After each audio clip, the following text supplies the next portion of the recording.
Joaquim Miranda Sarmento, bem-vindo à Rádio Muito Observador. Gostava de lhe perguntar, em primeiro lugar, e olhando para a atualidade também internacional, e sabemos que este Congresso vai ter muito que falar sobre os estatutos, mas olhando para aquilo que vem aí, que são as eleições legislativas, ouvimos o discurso de Luís Montenegro, galvanizador, mas apesar da grande expectativa que existe no Partido Social Democrata, a verdade é que o partido não está a conseguir, por enquanto, arrancar nas sondagens. Sabemos que as sondagens valem o que valem, muitas vezes são enganadoras, mas não está a conseguir.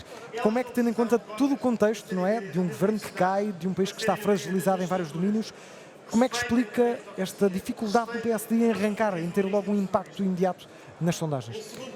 Foi um grande discurso, um discurso mobilizador. Mais logo, ao fim do dia, haverá outra intervenção do Presidente do PSD, mais para falar sobre aquilo que será o programa e as propostas que o PSD se apresentará a estas eleições.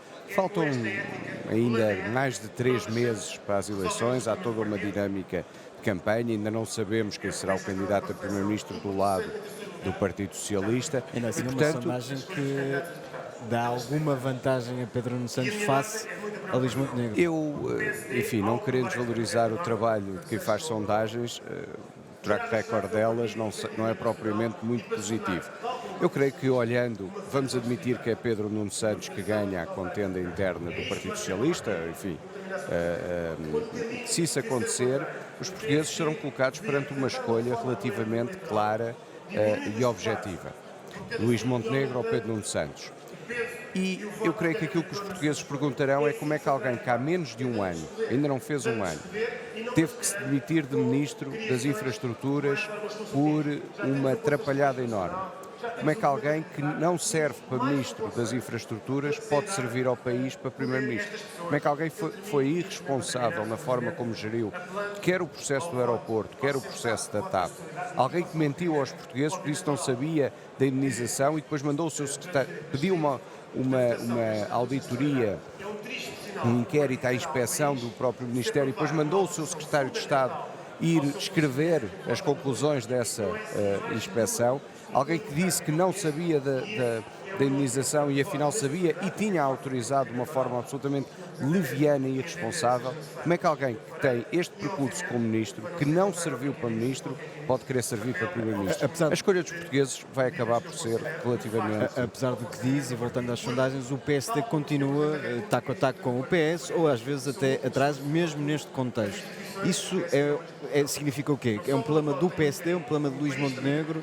Aparentemente, mesmo sabendo, antecipando que Pedro Nuno Santos vai ser candidato a Primeiro-Ministro pelo lado do PS, as pessoas que respondem às sondagens estão a preferir Pedro Nuno Santos a Luís Montenegro. Como é que explica isso? Acho que estamos a sobrevalorizar o valor facial dos estudos de opinião. São importantes, mas como digo, faltam 3 meses. Se olharmos àquilo que foram eleições passadas, sobretudo em contextos similares de governos que caem antes daquilo que era o seu termo previsto, 3 meses de campanha mudam muita coisa e vão mudar muita coisa e, portanto, nós temos é que nos concentrar no nosso trabalho interno, apresentar aos portugueses o melhor programa possível, pessoas e equipes capazes e convencer os portugueses de que somos alternativa. Porque há aqui um ponto muito importante. Além da escolha do Primeiro-Ministro, e aí eu acho que os perfis são diametralmente opostos entre Luís Montenegro e eventualmente Pedro Nuno Santos, os portugueses têm uma escolha muito simples pela frente também. Quem entender que o Partido Socialista governou bem, sobretudo estes quase 2 anos, maioria absoluta, quem entender que o país está hoje melhor do que estava há 2 anos, e que deve continuar com este rumo, tem que votar no Partido Socialista. Quem entender que o país precisa de mudar, que o país piorou, que o país não está hoje bem, só tem uma alternativa para mudar de governo, é votar no PSD. Qualquer voto em outra força partidária é um voto para continuar o governo do Partido Socialista. Joaquim Miranda Sarmento, no discurso que ouvimos há pouco, na intervenção de Luís Montenegro, o líder do PSD voltou novamente a fechar portas ao Chega, e de resto tem sido algo que tem feito de forma mais veemente nos últimos tempos, mas que condições de governabilidade é que Portugal vai ter se realmente o PSD precisar de ter o apoio do Chega para ser governo e não o querer? Não nos vamos antecipar àquilo que seja a decisão dos portugueses no dia 10 de março. Mas a pergunta... na maioria absoluta? do PSD? Pode acontecer todos os cenários. Agora, aquilo que deve ser perguntado ao Partido Socialista é: está o Partido Socialista disposto a repetir a geringonça com partidos de extrema-esquerda que não condenam a invasão da Rússia, a invasão da Ucrânia pela Rússia, que não condenam o terrorismo do Hamas? O que é que o Partido Socialista fará se for o segundo mais votado?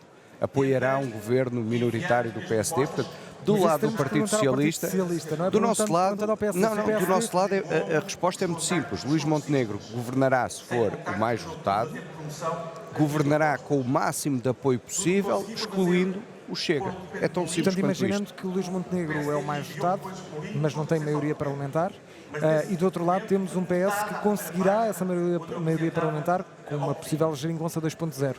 Aí, o que Aí é que tem que acontece? perguntar ao Partido Socialista e a quem for o seu líder se está disposto novamente a governar, apesar de perder as eleições, e se está disposto novamente a repetir um acordo de governo com partidos extremistas, esses sim, também extremistas, partidos radicais, porque o único partido em Portugal que diz que não governa com partidos radicais, extremistas e irresponsáveis é o PSD. Mas não existe um risco de o país, nesse contexto, viver de mini-ciclo governativo em mini-ciclo governativo? Repare, os portugueses tomarão uma decisão no dia 10 de março. Aquilo que nós esperamos é que possam dar força, se os portugueses querem mudar de governo, querem mudar de rumo, querem corrigir esta rota de empobrecimento e de caos em que o país caiu, só há uma alternativa para governar Portugal Muito bem. que não seja o Partido Socialista, é o PSD. O Luís Montenegro já anunciou que o PSD vai apresentar um orçamento retificativo em caso de vitória. Além de líder parlamentar, é uma espécie de ministro sombra das finanças, para já pelo menos. Não sou. Sou Que apenas mudanças líder é que parlamentar. podem existir nesse orçamento do Estado? Teremos que avaliar. Nós teremos um programa eleitoral. Esse programa eleitoral será desenhado para 4 anos, para a Mas há um próxima primeiro legislatura momento 24-28. com este orçamento O retificativo. orçamento teremos a apresentar, eu gosto mais de lhe chamar uma alteração orçamental, competência da Assembleia da República, porque na realidade a lei não fala nem em retificativos nem em suplementares, mas repare, aquilo que nós teremos que fazer é ajustes ao atual orçamento para dar início à que execução ajustes do serão nosso esses? programa. Ajustes ao nível fiscal, ao nível das despesas públicas, enfim, teremos que depois entrar nesse detalhe. Teremos Mas um não era programa. importante ir já para a campanha esclarecendo o que vão fazer de diferente Não, nós no vamos para a próximo orçamento? campanha, nós vamos para a campanha com um programa eleitoral. Esse programa eleitoral terá um cronograma, há medidas que são para ser aplicadas já em 24, quando se tomarmos posse como governo, há medidas que são para o orçamento 25 e depois haverá medidas para o resto da legislatura. Isso será tudo Mas qual detalhado será a no programa. prioridade nessa tal alteração do A prioridade farão será no imediato? começar a iniciar as reformas estruturais que o país precisa para colocar a economia são? portuguesa.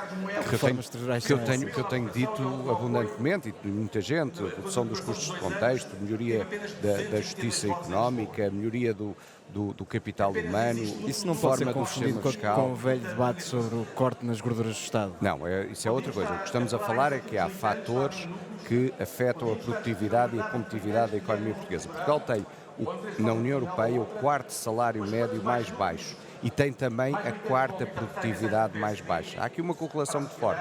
Nós precisamos de fazer um conjunto de alterações na economia portuguesa e vamos começar desde o primeiro dia.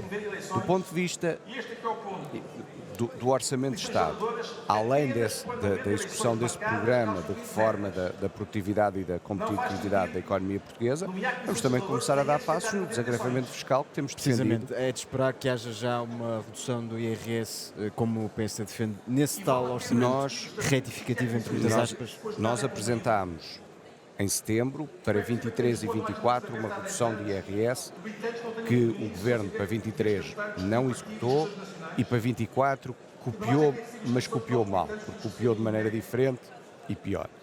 Nós iremos avaliar o que é que ainda é possível em sede do Orçamento de Estado e o que é execuível em 24 e o que é que poderá ser execuível em 25. Portanto, não se compromete com Repare, nenhuma solução fechada. enquanto o programa não estiver terminado, eu não posso estar aqui a avançar com nada. Agora, o que eu sei é que nós iremos apresentar um programa claro, rigoroso, com metas e com calendarização e diremos aos portugueses o que é que faremos ainda em 24, sensivelmente meio ano que teremos de governação, mais uma vez, se ganharmos as eleições e formarmos governo, não estou aqui a antecipar-me a eventuais resultados, e depois o que é que faremos em 25, em 26, até ao final da legislatura, em outubro de O 28. PSD tem insistido muito na questão dos pensionistas e tem repetido muitas vezes a promessa de que não cortará pensões se for governo. É uma forma de se reconciliarem com um segmento eleitoral que deixou de votar no PSD no pós-2015? Sabe que se fizermos a desenha histórica, e hoje é um dia com um simbolismo histórico muito grande, o corte de pensões era algo que foi negociado pelo governo do Partido Mas Socialista. ficou a narrativa e contra a narrativa... Estava no memorando da Troika, na página 3, no ponto 1.11, estava lá um corte de 3,5% e 10% das pensões, tal como o governo do Partido Socialista replicava o corte de salários na função pública que o governo do Partido Socialista fez no orçamento para 2011. Nós não estamos, pelo menos neste momento, que se saiba, numa situação de emergência financeira como estivemos em 2011. Estamos numa situação de empobrecimento, a economia portuguesa não cresce, os portugueses perderam poder de compra, os serviços públicos estão no caos absoluto, mas para nós, neste momento, há uma absoluta garantia de que as pensões não serão afetadas e mais, e cumpriremos a lei de aumento das pensões conforme está previsto. Quem tentou e cortou pensões recentemente foi o governo do Dr. António Costa em outubro de 22 e depois a pressão política e pública foi tão grande que em abril de 23 reverteu essa medida. Joaquim Miranda Sarmento, mas o PSD presume que partilhe da opinião de que existe um problema de sustentabilidade da Segurança Social. Repare, O que é que fará? Fará alguma coisa para reformar a eu Segurança tenho Social? ouvido do Primeiro-Ministro e do Governo que a Segurança Social é sustentável até Mas por isso é 2070. que te estou a fazer a pergunta assim, não António Costa. Essa é uma grande discussão que há na sociedade E o portuguesa. PSD qual vai é- ter coragem de ter essa discussão na Nós campanha vamos- legislativa? Nós vamos ter essa discussão sobre a Segurança Social, sabendo que aquilo que são as pensões atuais são intocáveis do ponto de vista do seu valor e discutiremos com o país o que é preciso se eventualmente a questão da sustentabilidade da Segurança Social for um tema, mas mais uma vez... Mas não é um tema? O Governo Ou é um diz... tema que o PSD não quer levar para as eleições porque Governo- sabe que afasta O votos? Governo diz que a Segurança Social é sustentável até 2070. E o portanto, Joaquim Miranda Sarmento fazer- acredita em quê? Há uma grande discussão no país sobre isso. Se falar com os economistas que estudam os temas da Segurança Social, que não é a minha área de expertise em termos económicos, há economistas que entendem que a Segurança Social é sustentável no longo prazo, há economistas que colocam dúvidas. Acho que o país tem que fazer essa discussão, tem que fazer essa análise profunda e depois, perdoar-me-á, mas eu como académico tenho que dizer isto, com base na evidência científica que hoje não existe, porque mesmo aquilo que o Governo diz não é mais do que, enfim, alguns números descontextualizados, então com essa discussão e com essa evidência científica o país pode tomar decisões. Pensar em decisões sem ter os factos e sem ter aquilo que é a verdadeira situação é um erro, e é um erro que o país comete demasiadas vezes, mas que nós não o faremos. Ainda olhando para a política económica, a Iniciativa Liberal já deixou claro que não, pelo menos daquilo que tem dito Rui Rocha, não está interessada em fazer coligações, mas do lado do PSD ainda não foi afastada completamente a hipótese de haver aqui algum tipo de cooperação com a Iniciativa Liberal. Podemos esperar o risco, tal como diz, por exemplo, Pedro Nuno Santos, de esperar uma agenda liberal nas políticas económicas do PSD para haver essa aproximação da Iniciativa Liberal? O PSD, sobre coligações pré-eleitorais, decidirá no seu momento Mas mesmo sem uma aquelas... coligação, podemos esperar essa aproximação liberal? Nós temos um programa de matriz social-democrata que tem alguns pontos liberais do ponto de vista económico, mas sempre com uma preocupação social. Há aspectos do programa da Iniciativa Liberal em que temos alguma concordância, há outros onde temos uma forte discordância. Por exemplo, nós não defendemos uma flat rate, uma taxa única de IRS, defendemos que o IRS deve ser progressivo, com taxas mais baixas, com um nível de progressividade não tão elevado, mas ainda assim um IRS progressivo.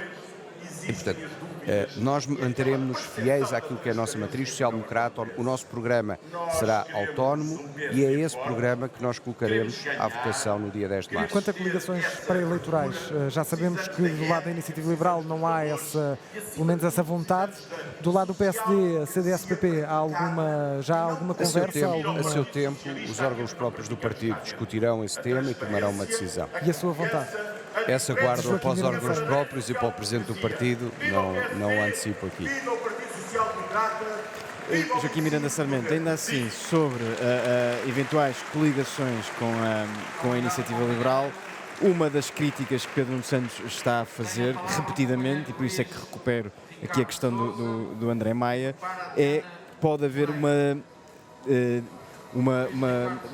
rampa deslizante quando o PSD, ou se o PSD chegar ao governo e se coligar com a Iniciativa Liberal. E a expressão de Pedro Nuno Santos seria um governo até pior que o de Pedro Passos Coelho, um governo até pior que o da Troika. Como é que se garante, como é que o PSD garante aos eleitores, e é nisso que estamos aqui a falar, é disso que estamos aqui a falar, que não vai cair numa espécie de papão liberal?